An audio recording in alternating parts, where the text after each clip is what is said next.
Right, good evening, everyone, and welcome to CAWASA Wednesday webinar. And this is episode number 11 of our 2022 series. And good to see a few of you back with us. I noticed Kevin is here with us from South Florida. So welcome on board, Kevin. And also Kevin. Our usual suspects, as we say. A few of them are on, and Valerie. And let us especially welcome our guest presenter this evening. She is a process engineer at DC Water, responsible for process reliability system reporting and project commissioning. She holds a master's in chemical engineering from New Jersey Institute of Technology.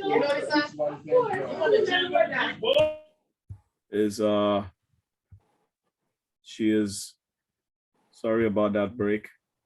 She's a licensed environmental engineer in DC and New York, and is an ABC, now Water Professionals International, wastewater treatment operator. She began her career in engineering consulting, focusing on operations and maintenance of mostly chlorinated solvents remediation systems before transitioning into wastewater treatment. So today she's going to lead us on adapting process documentation to meet our needs in the water and wastewater sector. So over to you, Ms. Shawna Gill. And we have much pleasure in presenting Ms. Shawna Gill to our audience this afternoon.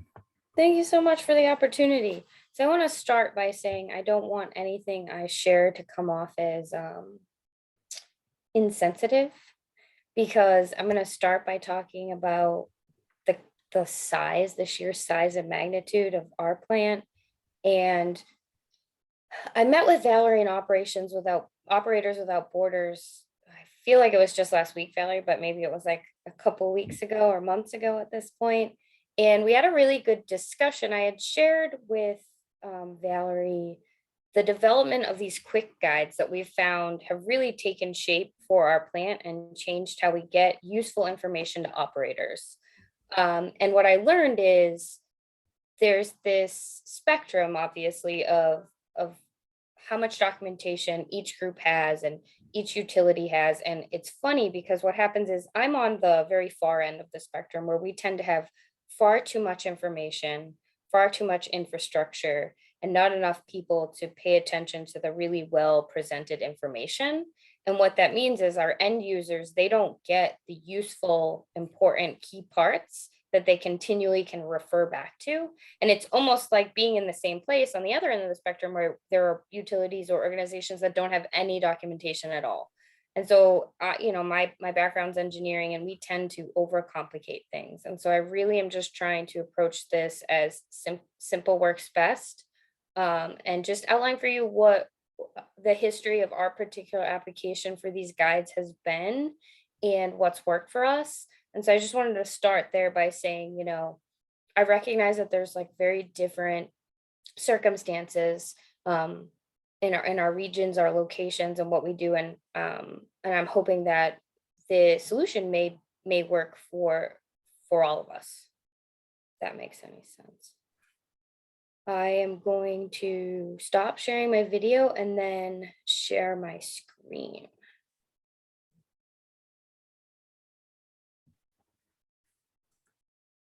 Can you guys still hear me? Yeah. Okay, cool. And I'm going to go into presentation. All right, so, we're going to talk about adapting process documentation to meet your needs. I am Shawna Martinelli Gill, and a lot of what we've developed was in collaboration with my coworker, Miguel Miranda. We've really worked through this process together. So I wanted to make sure that I gave him credit where credit was due.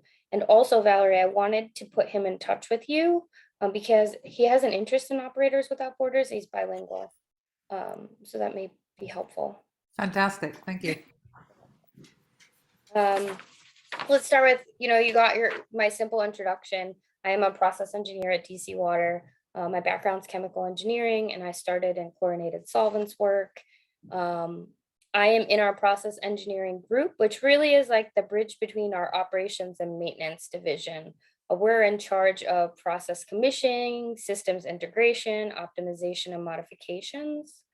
And I just wanted to give you guys a feel for the size of our plant. So we're 150 acres along the Potomac River. And you can imagine that we're essentially a small town with 36,000 pieces of rotating equipment.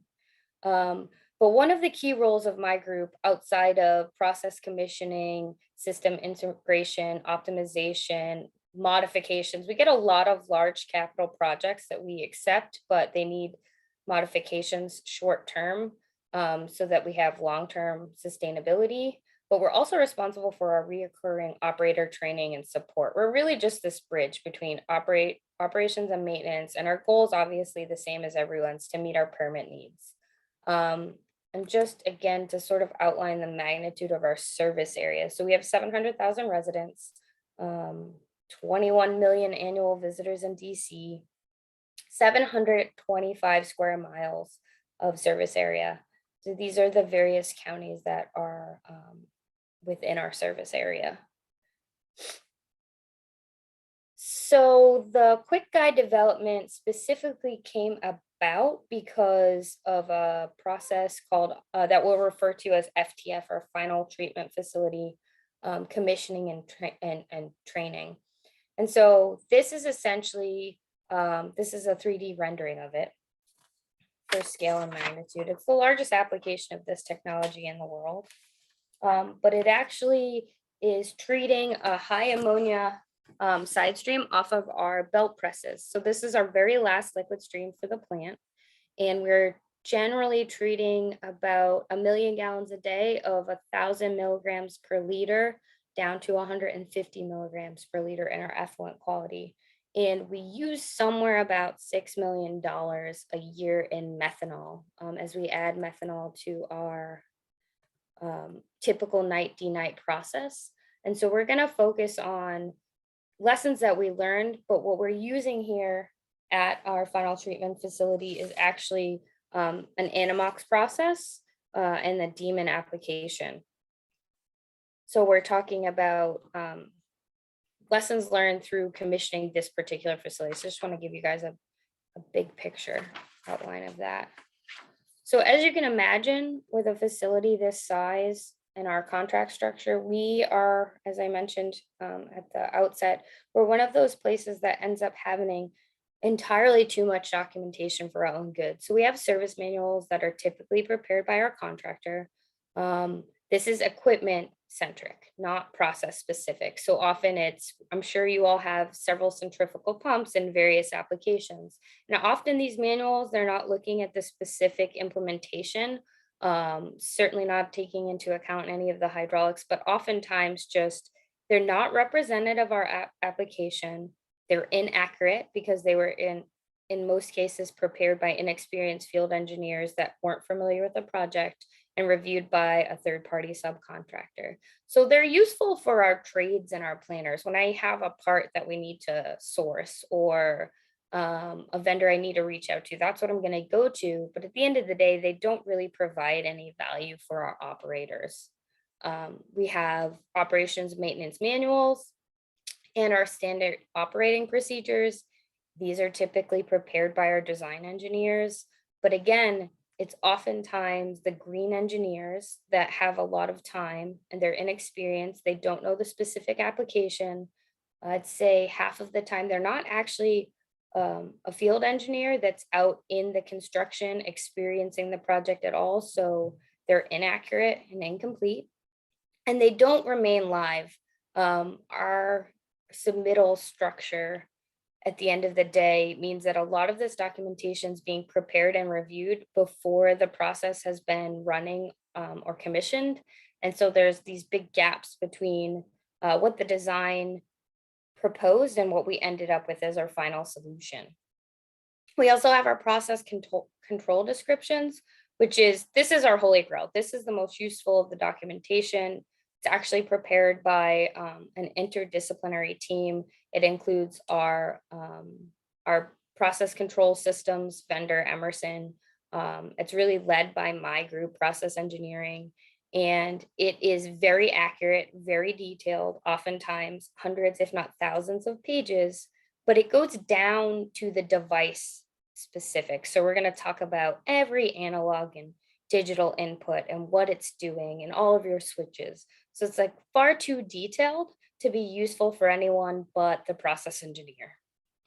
And then of course we have process and equipment training.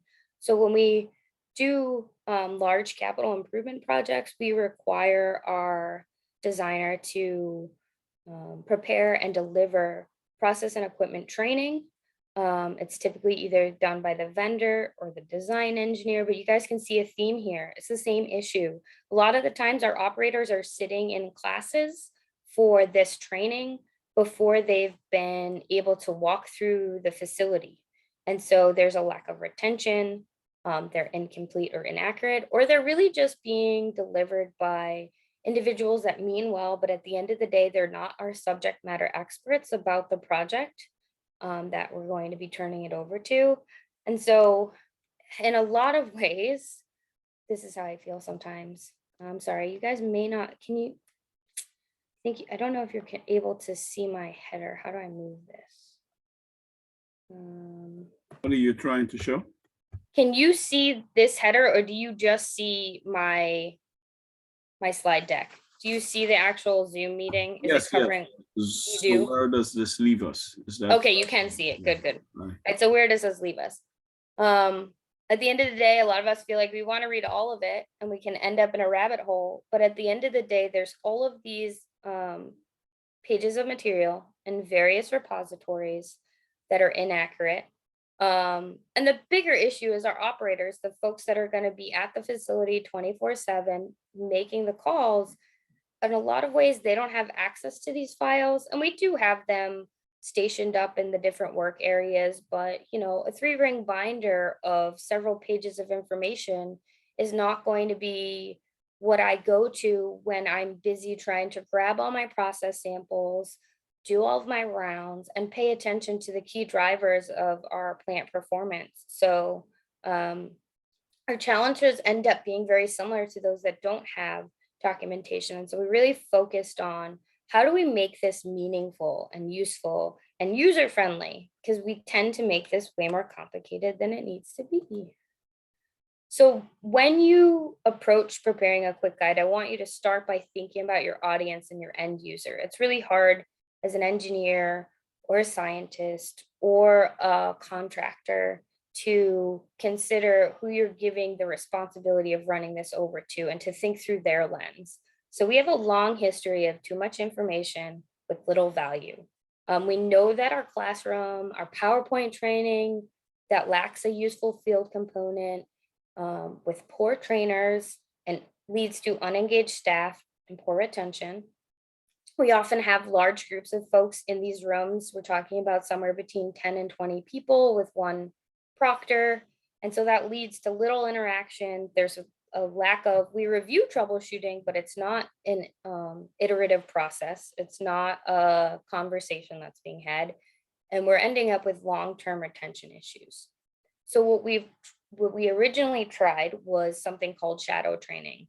And we know that we've had much better performance. Essentially, I would go out to this area. So I'd go to FTF at a designated time every day. I would meet an operator and I would essentially do all of the tasks that I was doing to keep the plant running with them. And they're essentially shadowing me. We know that it has increased our engagement and our retention. It's great for us because with such a large facility, in a lot of ways, we're all too lean. There's too many things going on for us to give adequate attention to everything that's squeaking.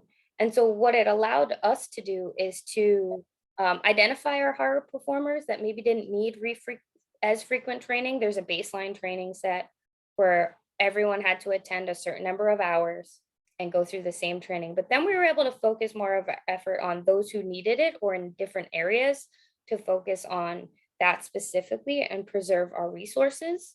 So our high performers, they're showing up, but maybe they don't need as much attention.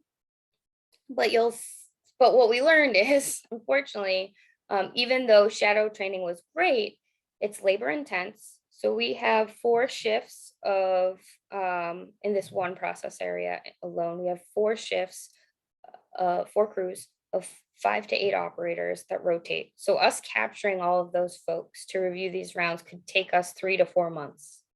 And then what we realized was there's a great reliance on the trainer and an overall lack of accountability because we were showing up every day and doing the work. We weren't able to actually transition over to them doing the work. And just to highlight, don't pay too much attention to the intricacies of these, but this was a 1 year long process. It was a long journey. We started out with all of us, the FTF team is myself and Miguel. We started out with showing up every day, doing all the tasks. And we tried to transition those responsibilities over at different timeframes to the operators, and then essentially just serve as a reference or a point. What we learned is, well, we were able to improve our relationship with our operators and better understand our staff strengths and weaknesses. So we addressed the people part, but we still hadn't addressed our documentation issue, right? So we were expecting them to retain this information by just being with us, but we weren't giving them a solid resource to refer back to. We weren't giving them a cheat sheet. And so without the shadowing, the reference material had the same issues. And we wondered, will we ever leave this place? Will Miguel and I ever move on to the next capital improvement? When we win the lottery, that's supposed to be $1 million lottery winning. Who's going to pass this on if they're continuing to rely on us? And when we started to think about where, when you purchase a new phone, it comes with a quick guide. It's a 1-pager. It's something that you can look at and you understand pretty quickly how to navigate through the most important things. When you approach a quick guide, you're not trying to make them be the subject matter expert, but you're hoping that they're able to understand enough that they can deduce the most important things, do the tasks that need to be completed every day so that you can maintain operation of all your reactors, but also that they can still reference you when things get difficult. So this is essentially just that 1-pager that comes with all of your new devices that you power on these days. They're user-friendly. Images speak 1,000 words. A lot of time there's not a lot of text or any text at all. So when we develop our quick guides, we're thinking simple, user-friendly 1-pages that act as sort of a help desk. So you're going to start by outlining your key requirements of each station or task. Once you have that understanding of what's required of me, what do I need to do here every day? Literally write a checklist of those requirements. And then each task on that list is going to have a guide associated with it or a reference. And if some part of that task requires additional information, you're going to develop another guide. It's going to be almost like a drill down or another 1-page refresher. As I noted here, pictures are worth 1,000 words. And we really found that the best means of keeping these things in circulation was simply laminating our documents and posting them in the areas. So, we're an enormous organization with a lot of high-tech things. Our operators at this point are transitioning over to having iPads that they can take in the field with them. But at the end of the day, when they want to understand what's in front of them, what's expected of them, we're defaulting now back to laminated, posted documents in the areas. So you're going to laminate your document at each workstation, which is defined by, it could be a process area, it could be a work task. You'll see as I give you some examples that we have ones for sample collection, sample analysis, trend review, and troubleshooting. But there's really no task too small or large. You just want to break it down into manageable pieces. I've noticed that if I try to give someone too much information at once, we all sort of hit our maximum threshold of things that we can retain and understand. So simple's best when it comes to these. So what you're looking at here is actually just a checklist of what we have posted. I'm going to show you some pictures of them in the location. But what we have posted at our workstations, and it starts as easy as start by looking at the reactor pages on PCS. Is all your equipment in auto? Make sure your reactor is not in settle before you go and grab samples. So once you do that high level overview, we'll start to see the quick guides that correlate with each of these big boxes. You're going to actually go and collect your samples. There's some friendly reminders there. Record your sample time. Use your cyclone feed pump. Make sure that you're not in key parts of the process, obviously in settling. So make sure you're looking at your mixer before you collect it. Is it rotating? You don't want to reject your reactor because you're in settle. We specify where you're gonna grab your feed tank sample from so that it's most representative. Observe any issues with that sample collection. And so that first check marks is also a quick guide. And then we're gonna go to filtering your samples. How do you process and distribute your samples? How do you divide them up between the lab? So make sure you're passing them through your coffee filters, and then for various analysis, so your nitrogen species, you're going to have to go through your 0.45 micron filters. From there, once you've prepared your samples, check your samples, use your strips. If your strips are more than what you need, go to Huck. So this checklist is literally printed, laminated, and pasted on the workstation. It's physically taped to the desk, and we have a whiteboard or a white erase marker there for folks to check off each task each morning, because some people like to do that and make sure they're keeping tabs on things. So when we look at a quick guide, the first of which is going to be, we discussed your daily walkthroughs, right? And so here, this is what you're aiming to have. You're going to make sure that you physically walk the reactors and the catwalks. You're going to collect your feed samples. It's going to flow. You're going to outline again. These things are, some of them are repeated from our checklist, but they're important. So on Mondays and Wednesdays, you're going to take your labs through your samples. It's going to specify how you split your samples. Literally concrete, sequential, linear. We're not reinventing the wheel. We're just keeping things clean and concise, or even specifying when you may have to come back to your workstation after a while to do things. So you're going to take some time here.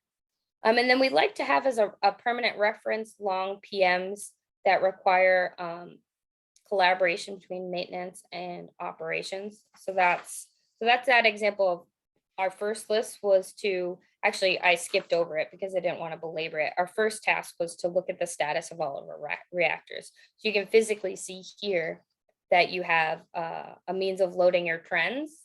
And then you'll see that when you review your trends and you look at your reactors, we're physically color coding what should my pH be doing in this stage. So my pH should be fluctuating between low and high set points and representing a jigsaw pattern. So my red here is my red in my trend. My blue is my dissolved oxygen. It's going to correlate with a good or bad example of what a trend should look like. And we do that for our 5 key components on trends. And once we've gotten through our first task, which is look at the status of all your reactors, then you go out and your collector sample. You can keep this with you because there's laminated decks at the different workstations. And then once you've collected and divided your samples, well, your next step is going to be take a look at your inventory. So, we have our own lab and we do total suspended solids analysis. We do ammonia, nitrite, and nitrate. And we're looking at those several times a week, but there's a lag between when we submit our samples and when we get the results. So what we've found was best was literally just to keep a simple inventory of anything less than this on our coffee filter is going to be light. And between these two is going to be what we're looking for. And when we're heavy, right, because not everyone knows what 2,000 milligrams per liter looks like. If it's similar to this or more, you may have a problem. And so once you have a heavy sample, you're actually going to make a process change. You're going to increase your wasting by 30 minutes. And if it's light, you're going to reduce your wasting by 30 minutes. There's no need for us to overcomplicate this by having a very specific TSS that the operators are looking at. Our group is still there. The process engineering group still exists and still is able to look at the analytical data and and coordinate with operators if things are moving in a poor direction. But having a simple inventory that's in a binder that we can look at in real time has actually been the most useful thing. And we're going even further than just our TSS inventory, but we're giving simple, concrete pictures to try and quantify the amount of anammox on our filters. Or you can see here, I'm not sure if everyone's familiar with this microbiology, but you actually can see as the clusters agglomerate, you can see this small red particle, which is the colonies of microorganisms. So it's a nice, simple way. You become sort of like a sommelier of bugs. It's a simple way for you to quantify which direction your anammox is moving in. And you want it to be larger in size, more granules. You can see there's sparse and small granules on this. And we're literally recording poor, moderate, or healthy. We're recording it on a paper copy, and we're recording it in our database. And then we correlate the two to our analytical results. But at the end of the day, our operator in the field needs to make a process change, and he or she's going to be able to do that simply based on a trend. None of this is what's the exact value I'm looking for, but what direction am I moving in?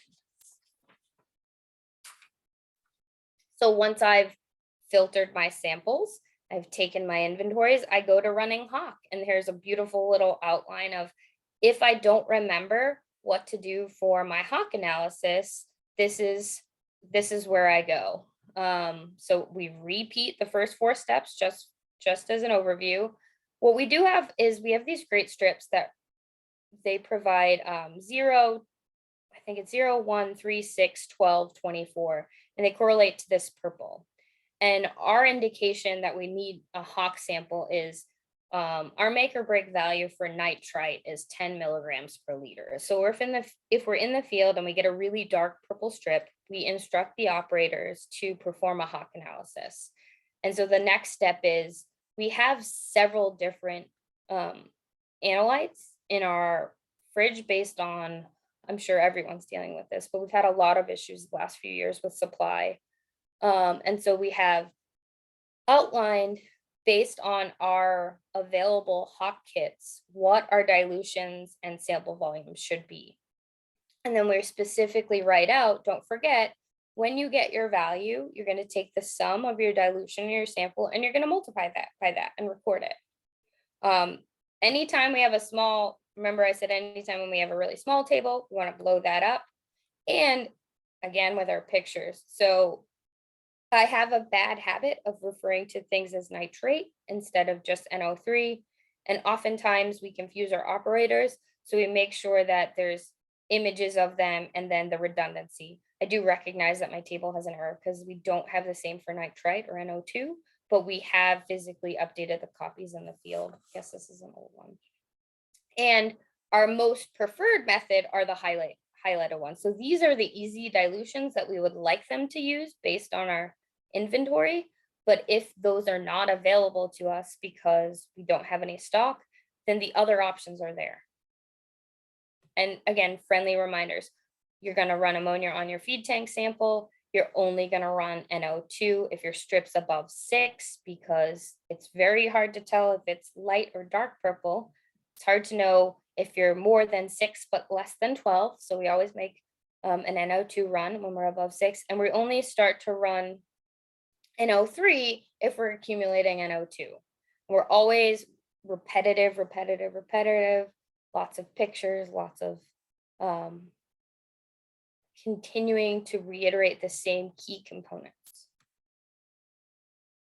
And then this is really just a high level troubleshooting guide for things that we want to be aware of, but anytime you're doing part of your process, so we stopped with Hawk, when you come back to your workstation, the next thing you see is your NO2 values. I'm so sorry. So if your values from your Hawk analysis are between these ranges, then your response is going to be such. You can monitor and you're not going to make a change, or you're going to proceed with reducing your feed because you're above your preferred operating range. The box below that which is here's my hawk results. What do I do with it? The box below that is if my results are great, when can I make an increase? So in the instance when all three of these key things are met, I have reasonable ammonia nitrite values, and I'm not at the top end of my feed, then I'm going to increase feed. If I've had to make a different process change in the other direction, these are my responses. And then we have another constant reoccurring issue. Our probes are in reactors on this little float mechanism. It gets messed up quite often. It comes out of the water, or it gets stuck in foam, or it gets stuck in solid. So when you see all your probes spike up as if they're in ambient air, then you want to go over there and untangle it. Just really, what are the things that we often have problems with? Let's make sure that we give them the issue and the solution on a one-pager. So what did we learn through this implementation? Unfortunately, and I'm sure this is the case for a lot of you folks, but unfortunately, you need a subject matter expert. You can have all the documentation in the world, but if the person preparing your materials isn't familiar with the process, you're not going to end up with anything useful. So you need someone that's spent the time up there. And in a lot of organizations, we have the same problem. There are individuals in our groups, in our operating groups, whether it's at the wastewater treatment plant. So I'm at Blue Plains, which is the wastewater treatment plant. But DC Water is actually responsible for distributing drinking water as well as sewer conveyance. And there are individuals in our organization that have been there 30 or 40 years. We actually have one operator that's going on 52 years who just know where all the things are. And if he's not documenting his institutional knowledge when he goes to retire or wins the lottery or sails off into the sunset, we're not going to have a simple reference for that. So always go to your subject matter expert. That seems pretty simple, but obviously in our project structure, it's been missed a lot because we get a lot of documents that really just aren't fitting the bill.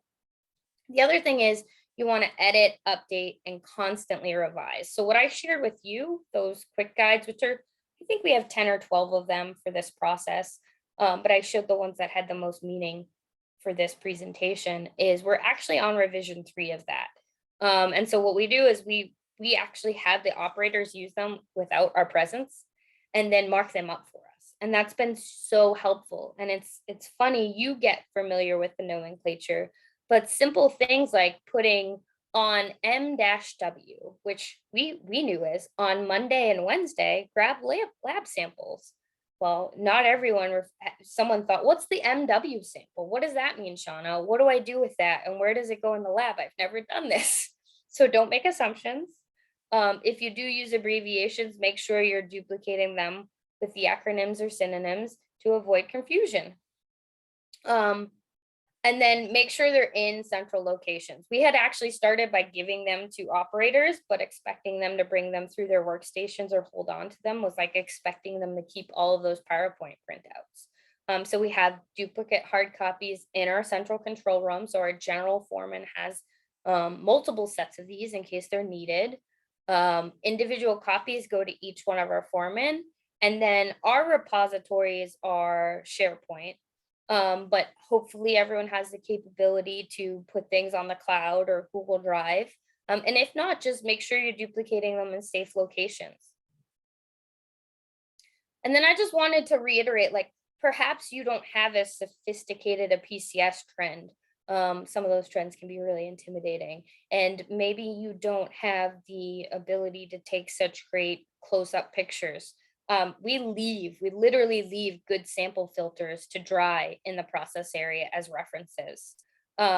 We leave the lids of the hot kits out and open to serve to them as a reminder that the instructions are there. It's so funny that you can put information in places, but if people aren't reading them, they can walk by that same thing and not recognize that it actually is already there.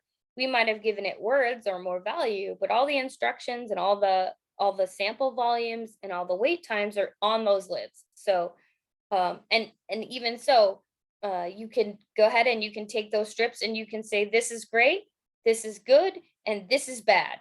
And we leave these things around because they just do so much better for us. As pictures really are speaking 1,000 words, but also just reference materials help us as well. We also have, and I guess I didn't put it in this slide deck.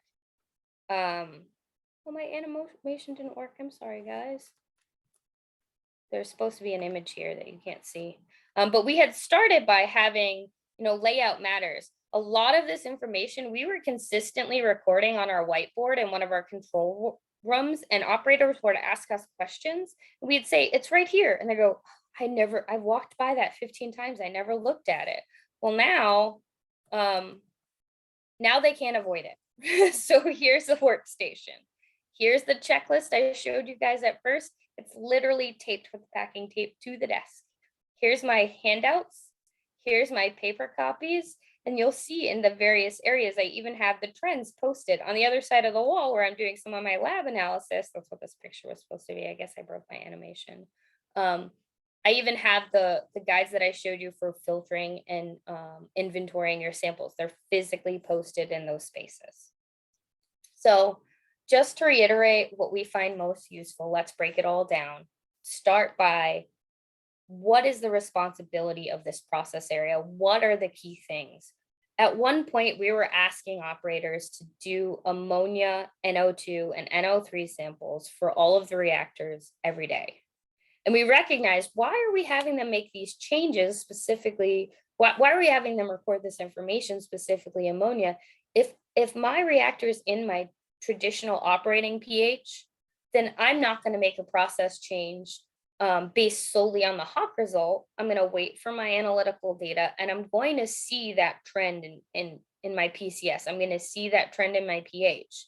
So we literally reduced it down to, the key driver for process changes is when I have too much NO2, I'm going to pause my reactor, I'm going to reduce my feed, and I'm going to do that within somewhere between 2 and 6 hours. You want to get on top of that. That's the key driver for this process. So we eliminated everything else. So start with your end user. What do you need them to accomplish? And then break each piece down into manageable bites. You can sketch these things out. They don't, Miguel, I have to give Miguel credit for all of this, but most of the beautiful PowerPoint quick guides he created. You can do this in a hand drawing, and you can copy and paste it in those same locations. It does not need to be sophisticated. Keep it simple. Post it in the location. That's why we're hand drawn. You can have physical samples. You can use dried filters. You can use box lids. We're doing all of these things. It's sometimes funny to me that we are so sophisticated, and yet the thing that's worked the best for us are the really obvious, reoccurring, reiterative themes here. And think of your quick guide as a drill down. If additional details needed, don't squeeze it in there, just start a new page. And if you want to consider your quick guide as a decision tree, so include as many tables, decision trees, expected ranges, your appropriate process response with references or image. So, high TSS, what does that mean? This is what my high TSS looks like. This is your response. And then you're always going to have to review, revise, and repost. These things disappear a lot, and so we just put them back up. But I think it's funny because we want to make things a lot harder than they are. And this can be seen as a very sophisticated process, but at the end of the day, the most important information is, what is my glaring issue? What is my process change? What things can wait? And focus on the key to being successful. Don't make it too detailed, because people just aren't going to reference that in a time of I'm sure everyone has limited resources. COVID certainly taught us that. We've been understaffed for a long time. And we really got to this conclusion through some of our staffing reductions and some of our issues that we countered the last 2 years. And I'm sure that everyone can relate to that. Or whether it was supply issues, we had problems with our Hawk. So we said, well, we don't need these Hawk, we'll just use the strips.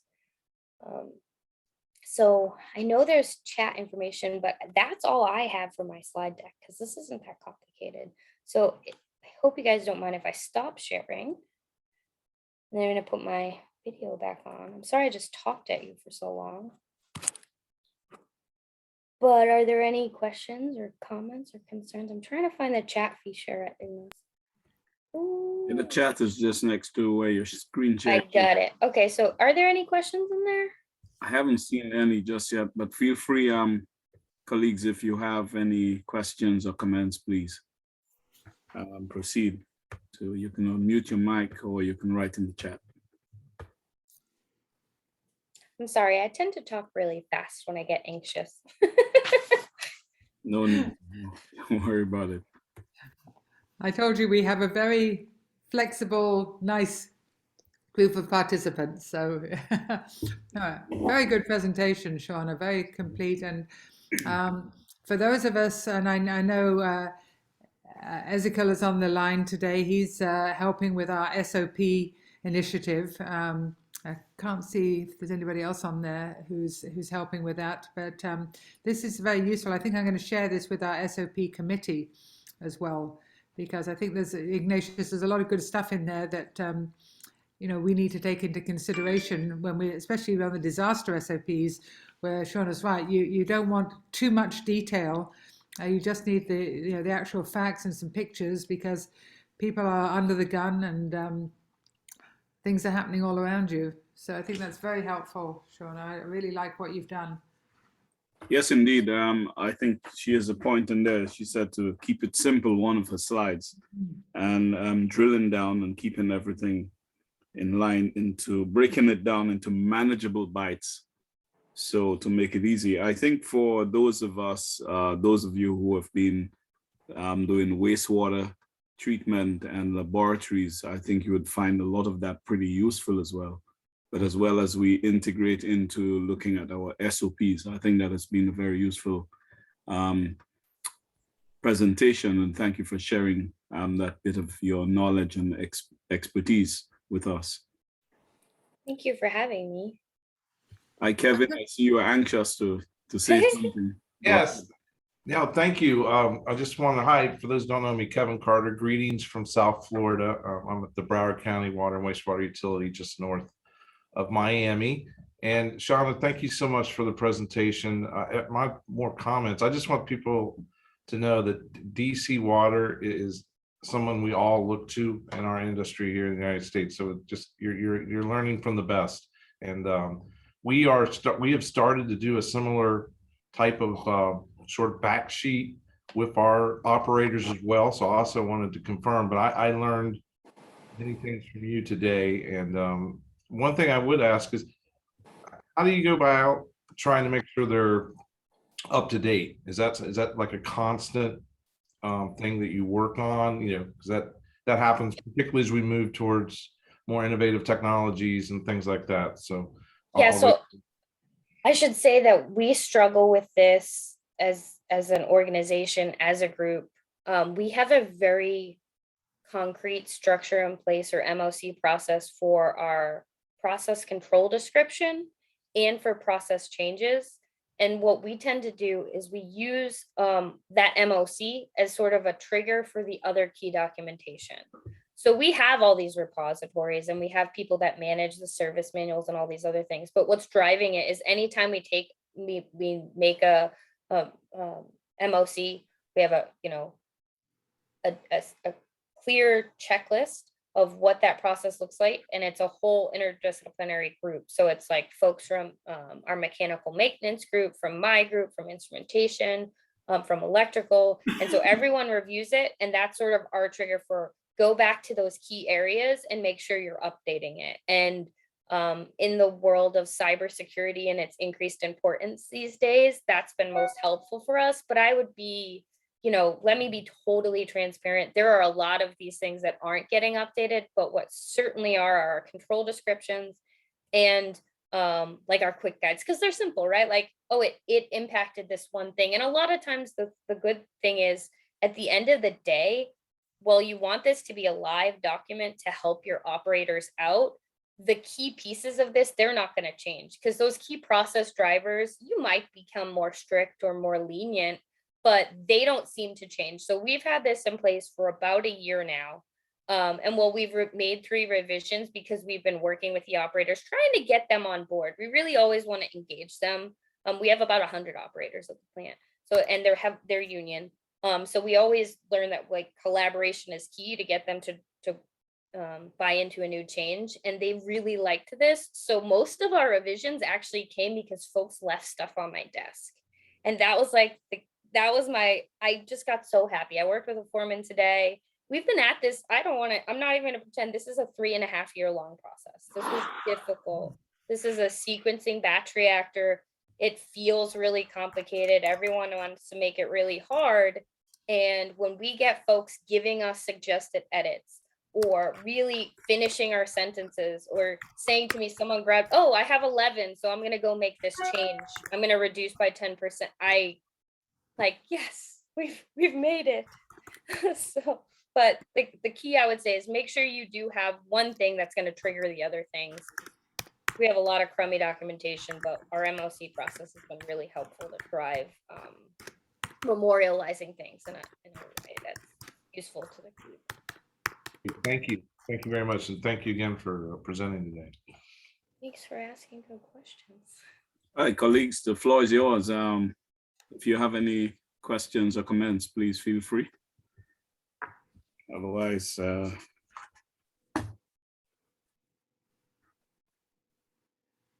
I'm just wondering, Ignatius, how many of you have something similar in your utilities? It would be interesting to know if you guys can let us know what you're doing and what it looks like. Because we're always trying to share stuff within the Caribbean region. Do any of you have any quick guides or SOPs that you're using?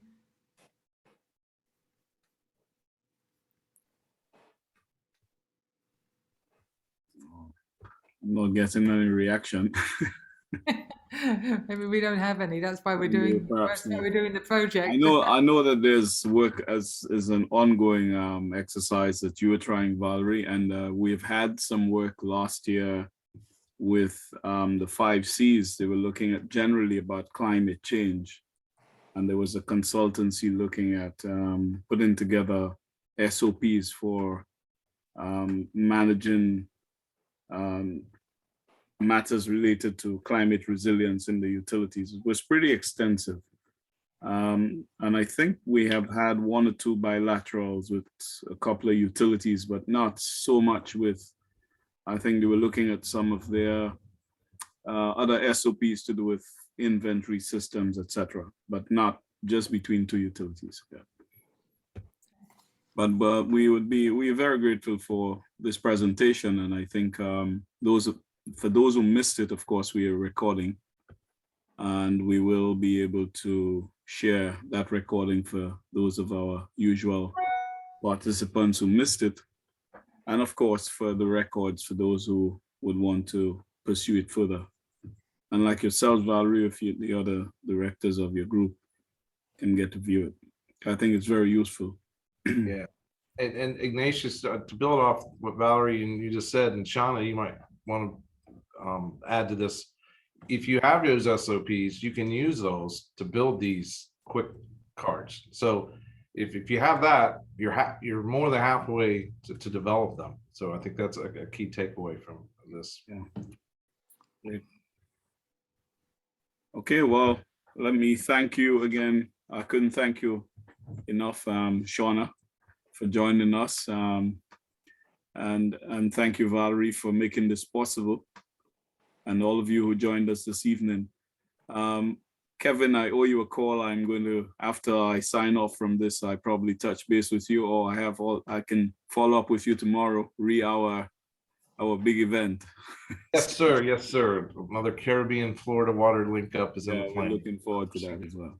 CWWA. So. And so next week, I did get confirmation that Ryan Rowe, the Executive Director of Handwash, will be talking about the project that we're working on with them to bring water to everybody in Haiti by 2030. So don't miss that presentation. It's going to be quite fascinating. Yeah, thanks for that reminder. And we look forward to seeing you. I'm Ignatius Jean from CAWASA, the Executive Director, and webinar number 11 of the 2022 series. Have a good evening. Keep safe and well. Bye. Thank you again. Thanks, Shawna. Have a good one. Thank you again, Bye, Don. everybody. Bye. See you next week.